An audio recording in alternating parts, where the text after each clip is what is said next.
All right, what's going on, y'all? You listening to King Cam Ujumbe podcast. Ujumbe means message, and today's message is we're dealing with chapter 6, the only legacy chapter 6. What's going on, everybody? What's going on to the fam in UK, the diaspora in Saudi Arabia? Much love to the fam Saudi Arabia, the House of Family, in Dallas. What's going on? My people in Dallas, Kenya, Ghana, all over. I really appreciate you guys listening once again, to King Cam Ujumbe podcast, which is Swahili for message. And we're going to get right to information. This is session 5. I know the screen says session 4. Let me get to the right screen here. Boom, session 5. All right.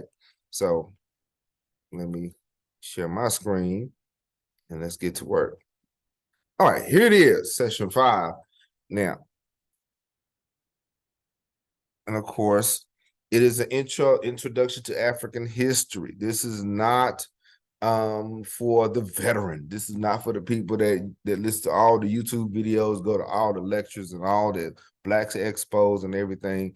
No, this is if you enrolled in an African history course for the very first time ever. This is what it's designed for. It's designed for, and it's geared for everyone. Number two is geared for everyone, all ages, and it's designed to foster a life of learning. We're all in this together. I make mistakes. I'm learning from you guys. Don't forget to like, comment, subscribe, all the good stuff. And this will happen once a week, okay, for at least another week or so. We're almost done with summer school, really, seriously. We're almost done, but we're going to go over a few readings from Black authors. Since it's the summertime, I didn't want to go into the heavy lifting and go into the depth, the deep books and stuff. We just little short readings, including one we're going to deal with Stolen Legacy and Ethiopia, the origin of civilization. All right. Okay. Now, today, this is the objective. Today, we will identify and discuss major concepts in the book entitled Stolen Legacy in chapter 6.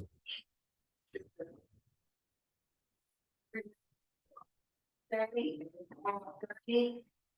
you have any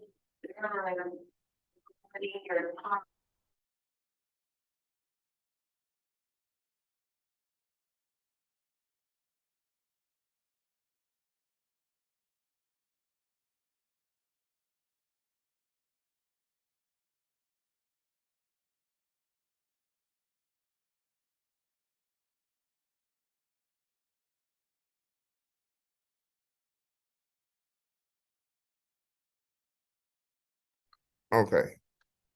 I'm sorry, you guys. We had another announcement. That's one thing. Even though the day is over, the day will not be over till you have about 5 or 6 announcements, that kind of thing. So that's the thing, dealing with public school education. You'll have 12,000 announcements announcing the same thing about 12,000 times, and somebody's not going to do it. And we're talking about adults, right? So yeah, they reminded us to clock out and all that good stuff. I'm going to clock out. I'm going to get paid, that kind of thing. But we're going to identify and discuss major concepts in the book entitled Stolen Legacy in chapter 6. All right. Now, we're going to focus on the Athenian philosophers and their ideals, and then we're going to talk about what's next. The Athenian philosophers, the ones from Athens, we talked about the ones that were in the earlier period, but now we're going to talk about Athens. Now, we're going to deal with Socrates. He was born in Athens in 469 BC. Now, what did he deal with? He dealt with the doctrine of the nous, or the mind. For my psychology majors, that is something heavy, because I would ask my students, what's the difference between the brain and the mind? There is a difference. Y'all tell me in the comments, what's the difference between the brain and the mind? All right. And the doctrine of the supreme good, or the sonum bonum, or something Latin, that kind of thing. The supreme good. Now, keep in mind, this guy came around 469 BC, so we already know it. These kind of concepts came about eons before he got here. But Let's roll with it, right? The doctrine of the supreme good, son of Bonham, and the salvation of the soul. Is that a new concept? No, it is not. However, he, they gave him that, all right? The salvation of the soul. And now, a little bit more into Socrates, he dealt with the doctrine of self-knowledge, or know thyself. Where did he learn this from? Because this is, these people would give them that. They would say, hey, you're the one that came up with this idea. He said, okay, fine. No, where did he get this from? Okay. And we hear brothers say knowledge of self, know yourself. Where did he get this? Where did he learn this? It didn't just land in his lap as an idea. Y'all tell me in the comments, where did he get this from? I know some people already know this one, but I had to set it up. Yes, it came from the Grand Lodge of Luxor, or Waset, or the Ipit Asut. Okay. He came from the South. Okay, it didn't come from Greece and Rome. He went to school there. He went to school in Thebes. He went to school with the Africans in Africa, located where? In Kemet. That's where he got it from. Because it was inscribed on the walls. Man, know thyself. Know who you are. Know your strengths. Know your weaknesses. That's the thing. That's very important for us. Even today, we should know who we are. We should know what we're about. We should know what we can do, what we cannot do. There's some things that I would like to do, but I can't do them. So it's very important that we do that. What do you guys think about knowing yourself, about the importance of knowing who you are and what you're about? I ask my students all the time, I ask them, who are you? I'll ask them, the first week of school, write 3 things that make you different. And they'll normally tell me. And then I will go on to say, if you don't know anything about you, you've been with you all your life, you got some homework to do, right? So he got to that concept, knowing yourself, all right? And he had to do it. Now, the next person, Plato, born in Athens in around 427 BC, and Plato was the kind of cat that he was young when Aristotle and all them left the scene. So, but he was also initiated in these same schools of thought. So, but he was coined with the theory of ideas. Like, I guess they ran out of ideas, so they said he gave him the theory of ideas. I don't know. But the doctrine of the real and the unreal, the seen and the unseen, that is straight up an African concept. I say this many times. I know I don't know who I heard it from, but science is tangible spirituality, and spirituality is science intangible. African people deal with it all the time. They don't just heal the person and say, hey, take 2 of these and call me in the morning. No, they say, okay, who you cussed out last week? Yeah, it's the unseen, okay, that we deal with also. The spirit realm and all those things. And I don't deal with the symbolism and the esoterics of it all, but we as Africans handle that in multiple ways, right? So he dealt with the theory of ideas, doctrine of the real and the unreal. And of course, he dealt with, the doctrine of the mind, which is not a new concept. But this what caught my attention right here. This right here, the doctrine of the demiurgos, or the demiurge, okay, in creation. What is the demiurgos? What is that? Why did that catch my attention? Of course, he dealt with some other things, but his writings, all these things he said he wrote, were disputed. Why is that? Why was they disputed? Why was it an issue? What do y'all think? I know why. You know, he just came, all of a sudden he came with all these books that, hey, bro, I wrote this last week. The people in Athens say, did you really? Did you really write these? You know, somebody would say, Cap. Yeah, yeah. You know, no, I got the theory of ideas, bro. We heard that. No, you didn't, bro. You didn't get that. What about the doctrine of the real and unreal? That got to be mine. No, that's not yours either. So the people of Athens disputed all of these things. Why? Because they were for, and the reason why a lot of the so-called philosophers were in so much trouble was because they was coming into Greece, the Greco-Roman world, with foreign concepts. So let that sink in.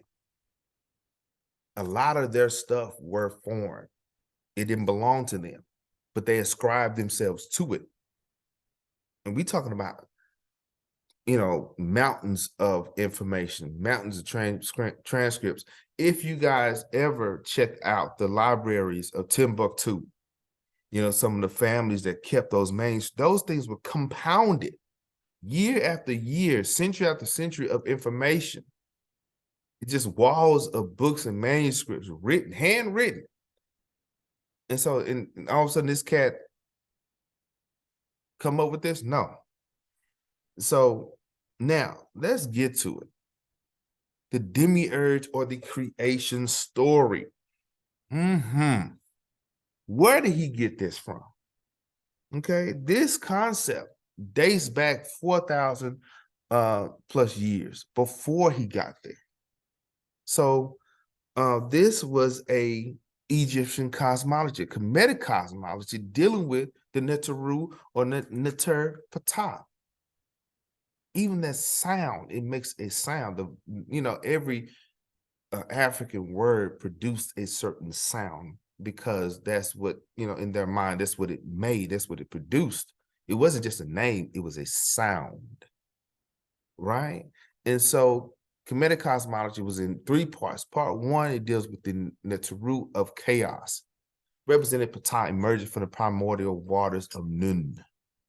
Okay, so this was chaotic, a void. It was empty. Okay, that's according to the Memphite cosmology.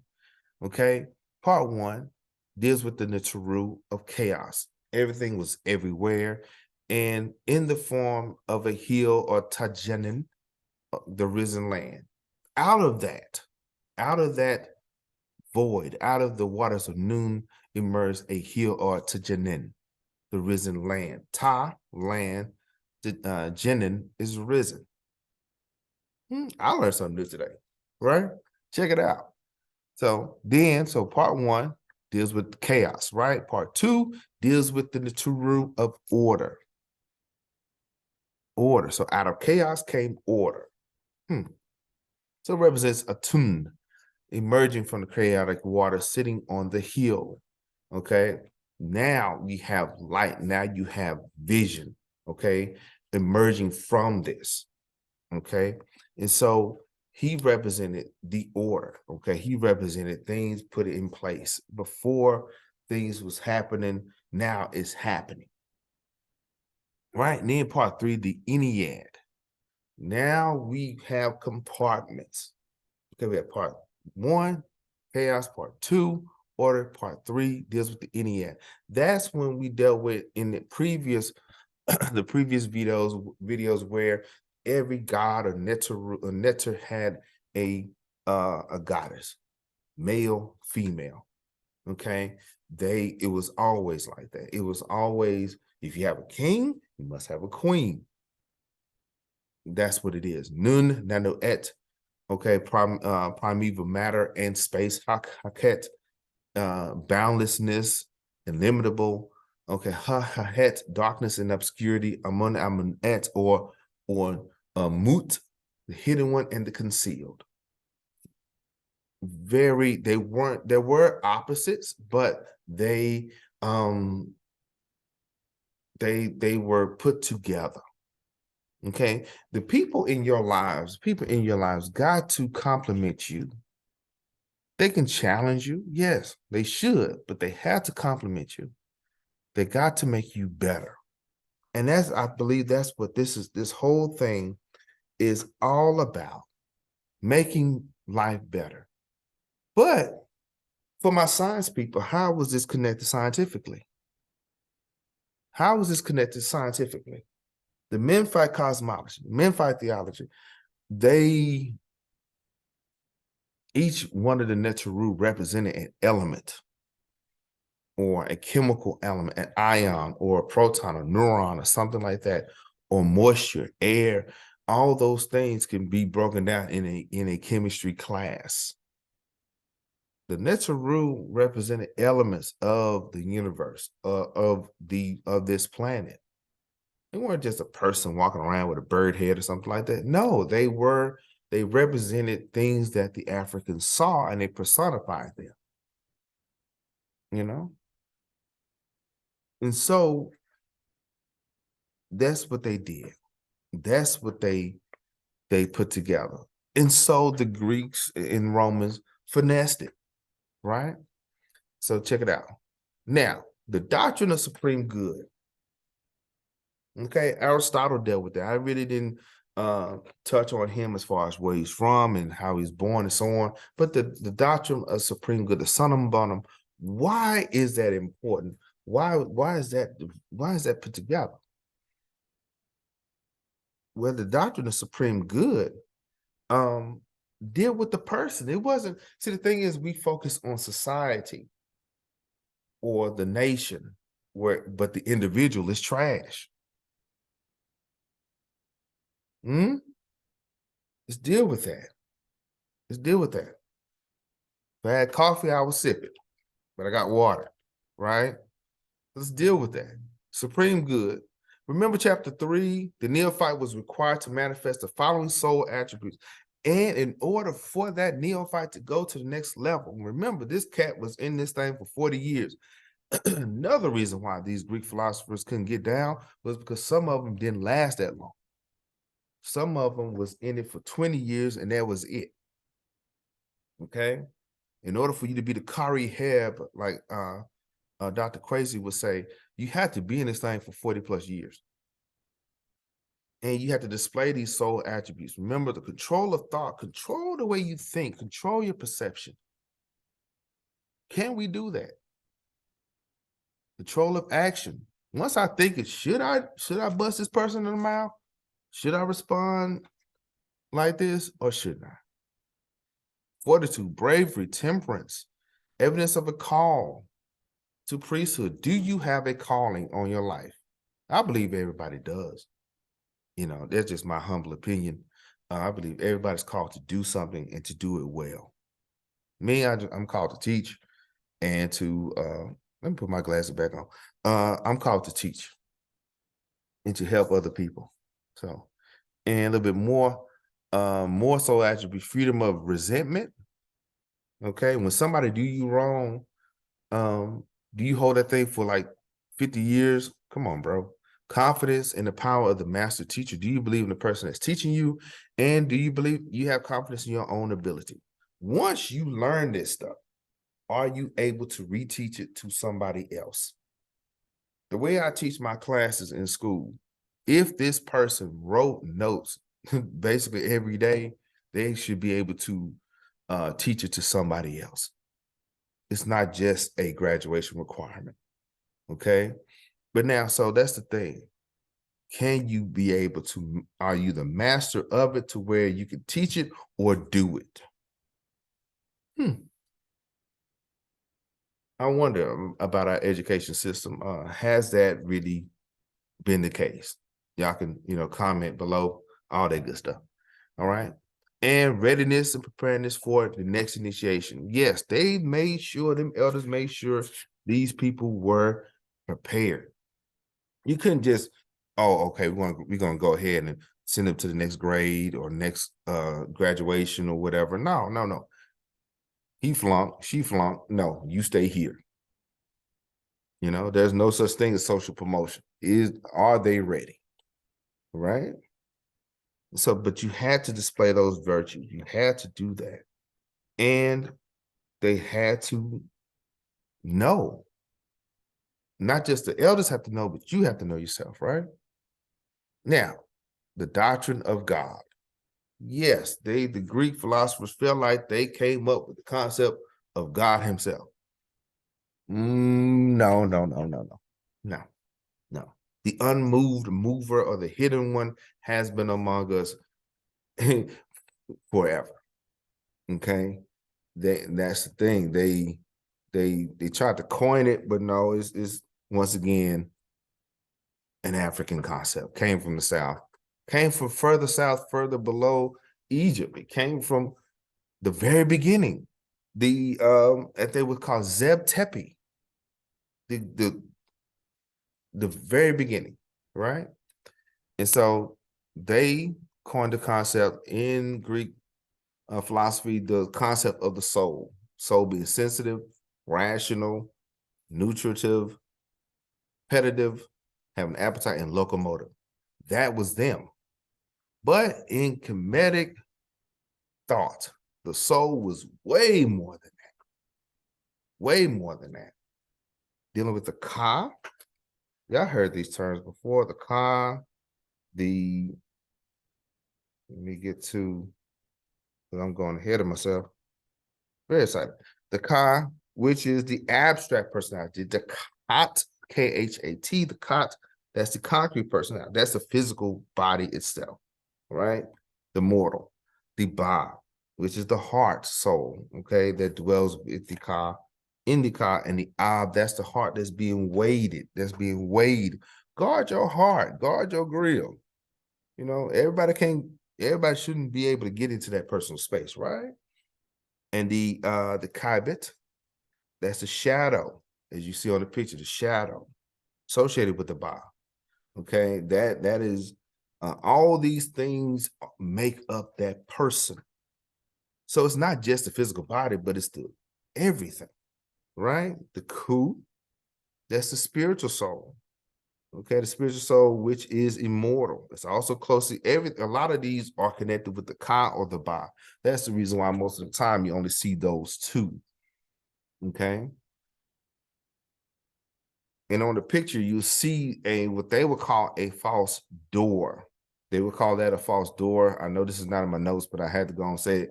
But the false door is not a false door per se, where they was trying to, like the Europeans would say, they're trying to trick the grave robbers or what. No, bro, that the door wasn't for the physical body of a person. It was for the soul of a person to go into the duat or the aket, okay, into that next world or whatever, the realm of the ancestors, to become an imperishable star and so on.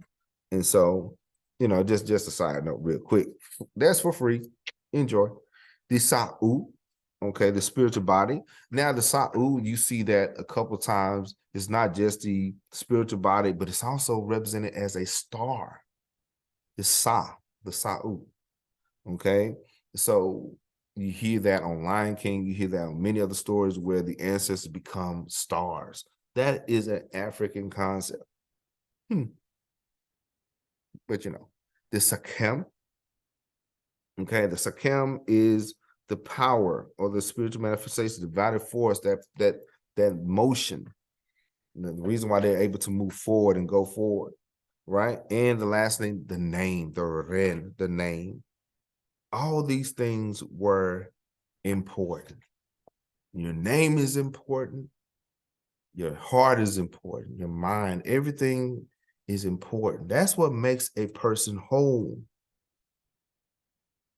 You know, a lot of people are walking around not feeling good about themselves because they don't know who they are and why they are or where they are. But you know, we can't fix all that in one day. It takes some work, right? Yeah. So, but that's really it for today. So what's next? Y'all got homework. Yes, I encourage you guys to read chapter 7 through 9 and check out that new book, The Ethiopia and the Origin of Civilization. Check it out. It's by John G. Jackson. You just listened to King Cam Ujumbe podcast. Ujumbe means message. Oh, I forgot about the recap. What is the main idea for chapter 5? Y'all could tell me. Y'all could type it, in the comments. What is the supreme good? We're not just talking about humanity. What is supreme good for you? What is the son and bottom for you? And what is the salvation of the soul? What is the ultimate salvation of the soul? And name the 3 parts of the Memphite theology of cosmology. There's 3 parts, remember? All right. But once again, you're listening to King Cam Ujumbe podcast. Ujumbe means message.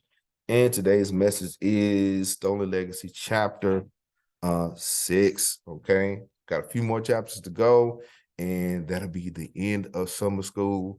We may do a session 2. Y'all let me know. But I gotta have a break too, right? Because I am a teacher for real.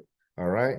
But thank you guys for coming. Don't forget to like, comment, subscribe, and I will talk to you guys later. Have a good one.